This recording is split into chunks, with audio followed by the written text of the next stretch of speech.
вважаєте, наше місто безпечне? Ви не боїтеся Бориспіль? вечором ходити по Борисполю? А чого ж бояться, Господи? Я ніколи нічого не боявся. Якщо чесно, особисто для мене безпечне. Можливо, тому що, по-перше, я ніколи не гуляю.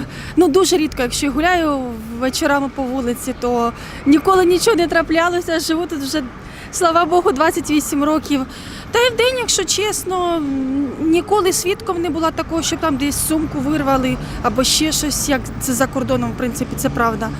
От, то особисто для мене безпечно, чесно. Можна сказати, і да. Якби не вважати, що це аеропорт, у нас така стратегічна точка, що не дай Бог щось случиться, до перше буде туди йти. А ви не боїтеся отак вулицями ходити, наприклад, вечором, коли вже темно? Ну, ви знаєте, я живу в центрі, до мені так кругом світло зараз по всіх вулицях, я вважаю, що вже є світло. Бориспіль для вас безпечне місто? Ну, в общем, да.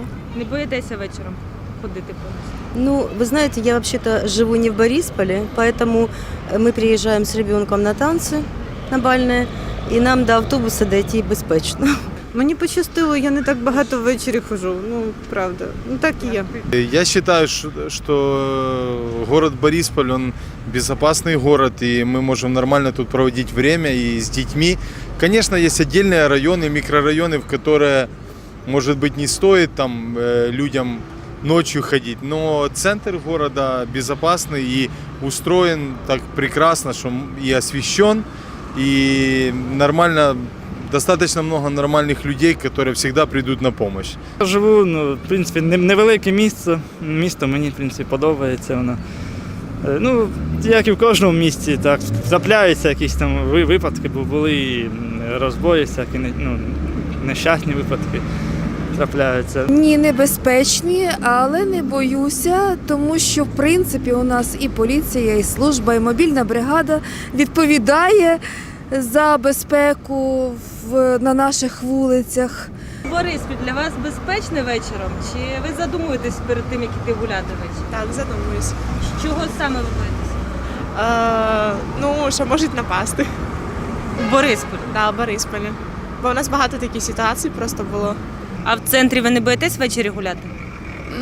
Ні, ну це скоріше із-за того, що я в компанії гуляю. То Бориспіль для вас безпечне ввечері? Не везде. Ви вечором боїтеся гуляти місто? Нет. Взагалі? Не то, что не боюсь, просто не везде гуляю, во-первых, нет от надобности, а во-вторых, не знаю даже, что добавить еще. Не знаю. Ну, ввечері гуляти? Зараз ні, тому що, по-перше, маршрутки дуже рано закінчуються їздити. І ще перерви на маршрутках дуже не сподобалися. Взагалі в Києві себе зручніше відчувала ввечері.